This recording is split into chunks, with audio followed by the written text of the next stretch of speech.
है और इंग्लैंड को लगा कि अब पिंडी में पाकिस्तान जिस तैयारी के साथ आ रहा है तो हमारे जो हथियार हैं स्पिनर्स के हवाले से उनको अब बाहर निकाला जाए। दो को वो खिला रहे। खेल के मैदान से खबर है, पाकिस्तान और इंग्लैंड की टीमों की पिंडी स्टेडियम में प्रैक्टिस सेशन जारी है। इंग्लैंड टीम के खिलाड़ी बैटिंग पर खुसूसी तवज्जो दे रहे हैं।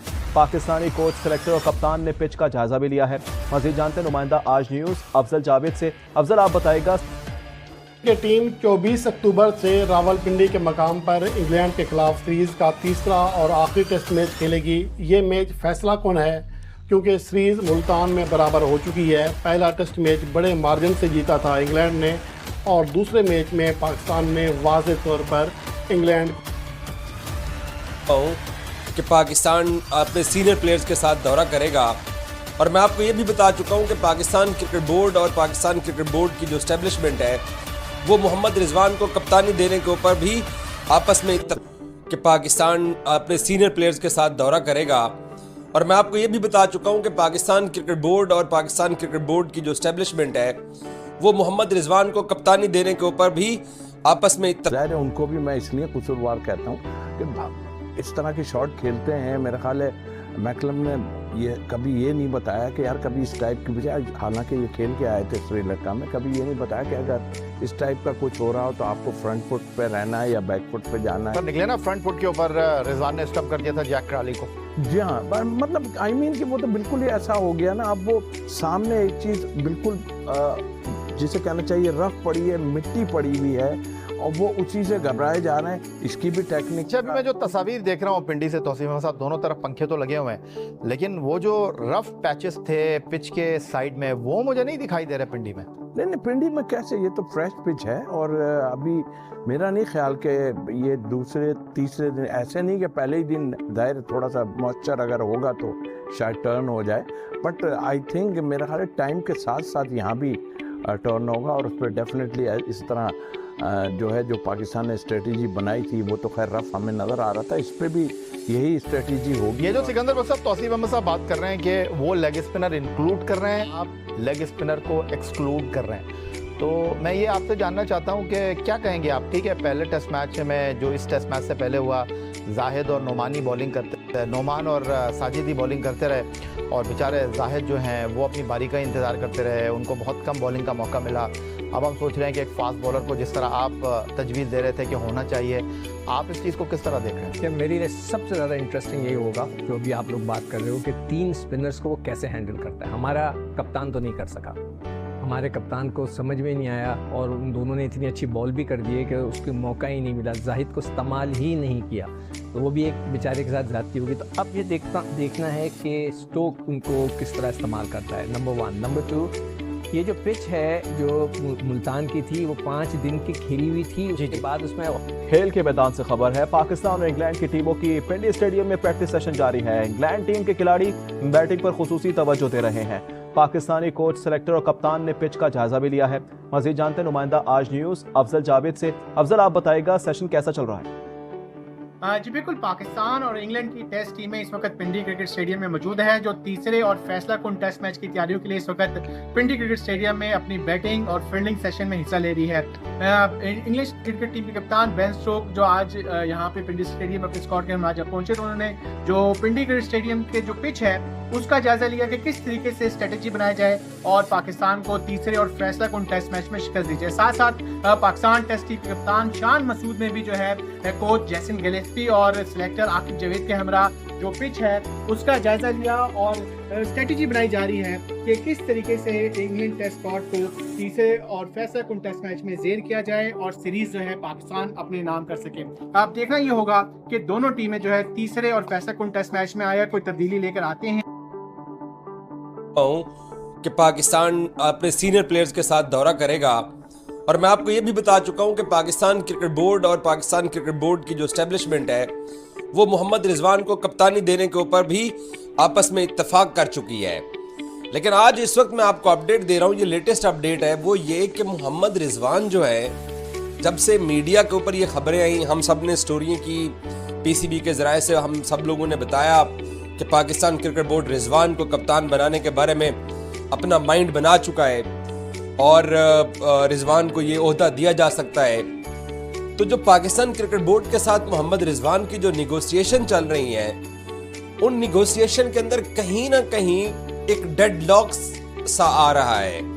हमारे जराए ये बताते हैं कि मोहम्मद रिजवान जो है वो पाकिस्तान क्रिकेट बोर्ड की आला क़यादत को ये पैगाम भिजवा रहे हैं या कह रहे हैं कि जो प्लेइंग 11 रुकनी जो टीम मैदान में उतरेगी वो अपनी मर्जी की उस टीम को खिलाएंगे। हालांकि ये जो पाकिस्तान की नई अब सिलेक्शन कमेटी आई है जिसमें 11 प्लेयर का मुल्तान के दूसरे टेस्ट मैच के लिए इंतखाब किया था, ये सिलेक्शन कमेटी ने और आकिब जावेद ने इसका इंतखाब किया था।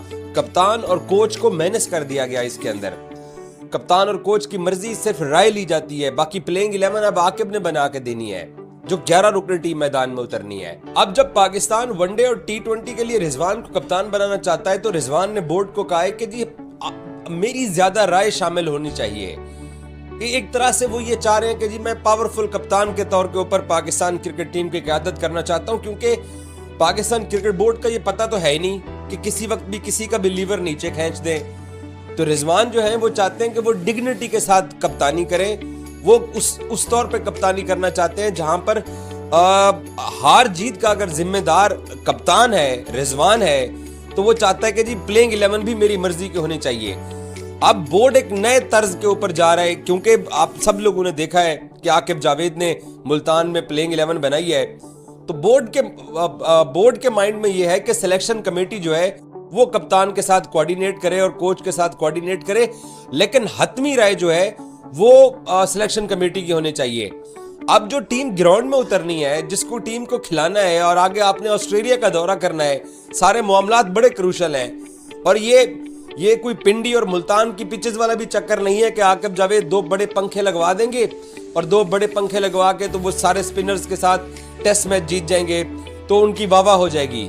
यहां पर वनडे और T20 के अंदर तो आपने फौरी तौर पे फैसले करने हैं। कंडीशन ऑस्ट्रेलिया की होनी है, टूर आप ऑस्ट्रेलिया का कर रहे हो, और उसमें रिजवान का किसी हद तक ये वाला मौक़िफ़ के कप्तान जो है वो भी उसी तरीके से 11 रुकनी टीम के अंदर इन्वॉल्व होना चाहिए जिस तरीके से एक नया सेटअप एक माइंड में है PCB के आला अफसरान के सिलेक्शन कमेटी ज़्यादा पावरफुल होने चाहिए।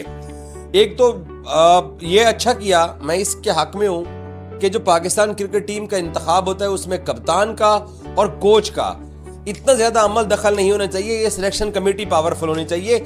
ये बात मैं इस हक में हूँ, क्योंकि हमारे बहुत सारे कप्तानों ने माजी में हमने देखा है कि उन्होंने मर्जी के प्लेयर्स को मुंतखब कराया और मर्जी के प्लेयर्स को उन्होंने पाकिस्तान टीम के करीब नहीं आने दिया है। तो ये बड़ा बैड एक्सपीरियंस रहा है पाकिस्तान की क्रिकेट का।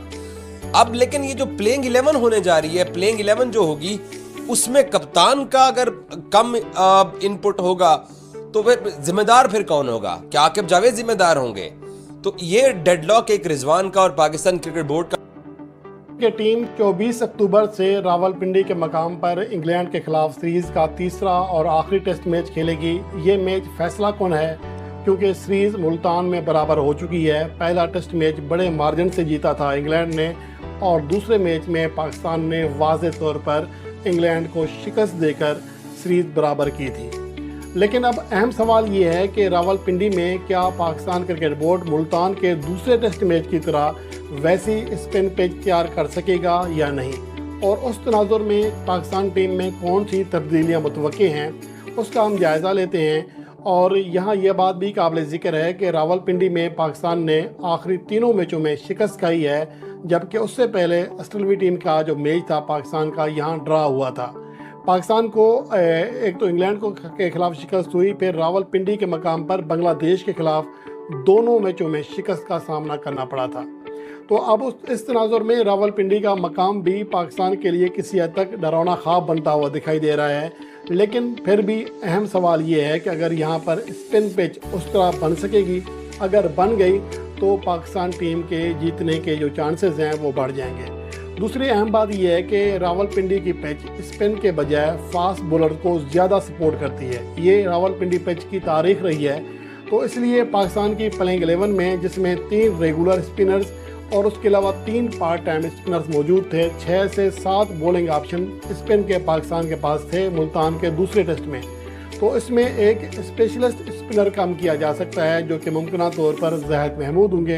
उनकी जगह मीर हमज़ा को खिलाया जा सकता है, क्योंकि यहाँ पर बहरहाल रावलपिंडी में अगर पाकिस्तान की पहले बॉलिंग आती है तो पाकिस्तान को अपने पेस पर भी इन्हिसार करना पड़ेगा, क्योंकि आमिर जमाल एक तो उनकी बॉलिंग परफॉर्मेंस जो है वो ज़्यादा बेहतर नहीं है। आखिरी 3 इनिंग्स में वो सिर्फ 1 विकेट हासिल कर सके हैं और इंग्लैंड के खिलाफ होम सीरीज़ में 30 ओवर्स कराए हैं, उन्हें सिर्फ 1 विकेट मिली है। मुल्तान के दूसरे टेस्ट में उन्हें पहली इनिंग्स में 6 ओवर्स कराने का मौका मिला, दूसरी इनिंग्स में उन्हें बॉलिंग कराने का मौका ही नहीं मिला था। अलबत्ता बैटिंग में वो किसी हद तक खुद को मनवाने में कामयाब रहे हैं। इसी इंग्लैंड के खिलाफ पहले मुल्तान टेस्ट में 55 रन की इनिंग्स खेली थी, फिर अगले जो मैच था उसमें भी 30+ रन की इनिंग्स खेली और उससे पहले दौरा ऑस्ट्रेलिया में वो 82 रन की शानदार इनिंग्स खेल चुके हैं। बैटिंग में किसी हद तक एडवांटेज की वजह से आमिर जमाल को मौका दिया जा सकता है, लेकिन उनकी बॉलिंग कारकर्दगी बहरहाल दौरा ऑस्ट्रेलिया के बाद ज़्यादा बेहतर नहीं है और इस वजह से इस बात का भी है कि क्योंकि मुकम्मल तौर पर पेस अटैक के एतबार से उनके ऊपर इन्हिसार नहीं किया जा सकता, इसलिए ज़ाहिद महमूद की जगह मीर हमज़ा को तीसरे टेस्ट मैच में मौका दिया जाएगा, जिसका बहुत ज़्यादा इम्कान दिखाई दे रहा है। उसके अलावा आते हैं पाकिस्तान टीम के अंदर बाकी चेंजिंग्स जो कि मेरे ख्याल में होनी चाहिए। एक तो पाकिस्तान के ओपनिंग बैट्समैन अब्दुल्ला शफीक हैं, जो एक सेंचुरी स्कोर करते हैं फिर रन्स करना भूल जाते हैं। जब उन्हें टीम से बाहर करने की बातें होती हैं तो एक आध अच्छी इनिंग्स खेल लेते हैं, जिसके बाद अगली 10-12 इनिंग्स फिर गुजार लेते हैं। तो उनकी कारकर्दगी में तसलसल नाम की कोई चीज़ नहीं है। तो इसका अंदाज़ा आप इस बात से लगा सकते हैं कि आखिरी 26 टेस्ट इनिंग्स में वो सिर्फ 3 बार 50 रन की हद पार कर सके हैं, जिनमें एक डबल सेंचुरी है, एक सेंचुरी है और एक 50 है। और वो आखिरी 11 इनिंग्स में सिर्फ 1 बार 50+ इनिंग्स कर चुके हैं और 11 में से सिर्फ 2 बार वो 10 रन की हद पार कर सके हैं, यानी कि 9 बार 11 में से 9 इनिंग्स में वो 10 से भी कम स्कोर पर आउट हुए हैं। ये उनकी कारकर्दगी है जब आपको टेस्ट फॉर्मेट का ओपनिंग बैट